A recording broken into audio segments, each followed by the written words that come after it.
Cleaned the injector rails and the fuel injectors. Got the new manifold repopulated. Have it in place. Now it's time to bolt it down and start putting accessories on.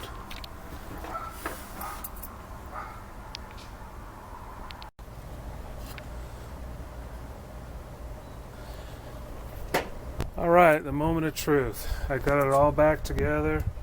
Changed oil and filter, changed the spark plugs, new intake manifold, cleaned the fuel injectors, tested the coils, and should be ready to roll.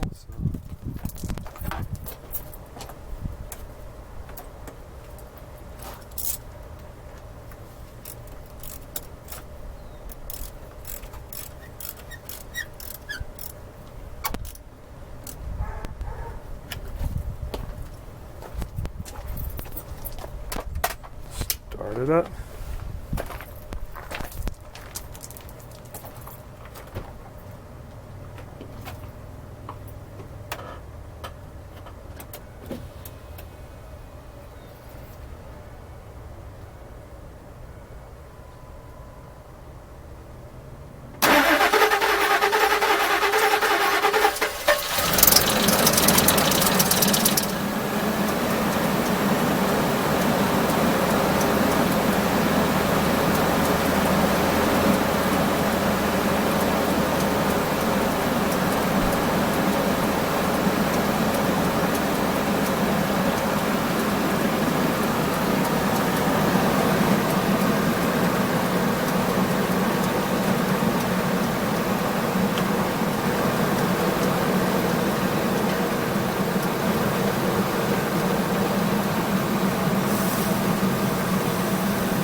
Alright, I'm going to let it warm up and bring it back.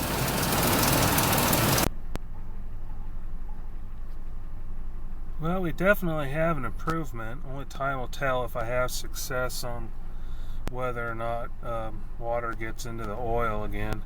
So there's still a chance I'll have to pull the heads. There's a slight miss at idle, but it's also idling really low. It's at 700 RPMs, which I'm pretty sure is not right for something of this vintage. If I kick it up, it smooths out. So that may just be set too low. It definitely does not have the dead miss it had before. It is firing on all 8.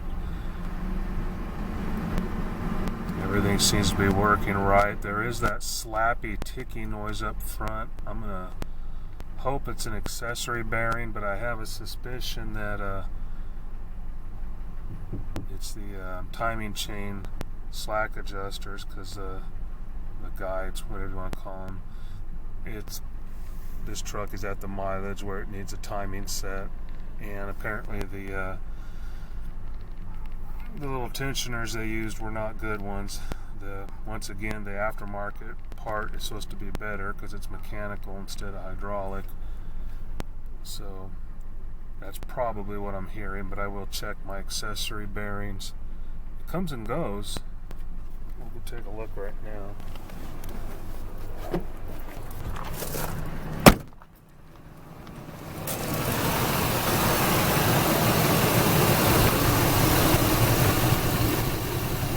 It's pretty quiet right now.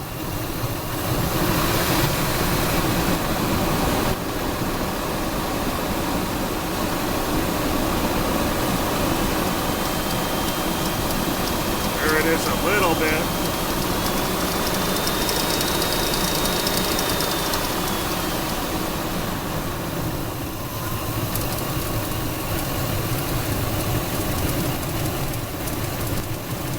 Now if I'm lucky it's an idle or pulley, I'll check into those bearings.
Well, a quick search on the internet says 750 is the correct idle for this thing, which surprises me on a modern vehicle.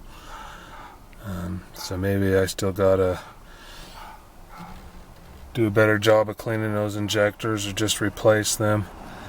I did confirm that it's pretty certain that it is the timing slack adjusters, the tensioners that are making that noise, particularly on that right bank. I slipped off the S belt and ran it short briefly with no accessories hooked up, and the noise was still there. So it does need a timing set, but before I get into that, I do have to determine whether or not I need heads or head gaskets, because obviously that's the time to do it. But at least for right now it is back together and running, and I'll keep an eye on that oil. But I can't run it any longer at the moment because it's just about out of fuel.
Well, it's the next day, and I've run it a lot longer. I've driven around the block a few times.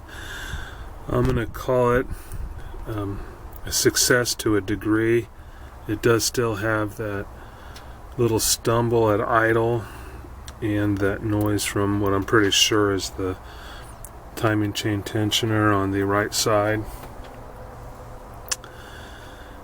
But it is firing on all cylinders, which is great. When I got the truck, it ran so poorly it barely moved. I seem to have eliminated all the coolant leaks. The engine looks really dry, and there's no coolant getting into the oil at this time. So if that was indeed the problem, that's great, but that means somehow oil was getting from a leaky intake into the engine. So not sure where it found a passage, but if the oil stays clean, then it must have. So I'll be done with this for a while. I will conjure up some kind of a way to pressurize the heater core to see if it actually was leaking, or that was just a misdiagnosis from the previous owners on with all the intake manifold leaks. But I'll have to call this good for now until I can get the time and money to license, insure it, and then get the timing set for it and get back into it. But anyway, it looks somewhat promising. And that's it for now. Thanks for watching.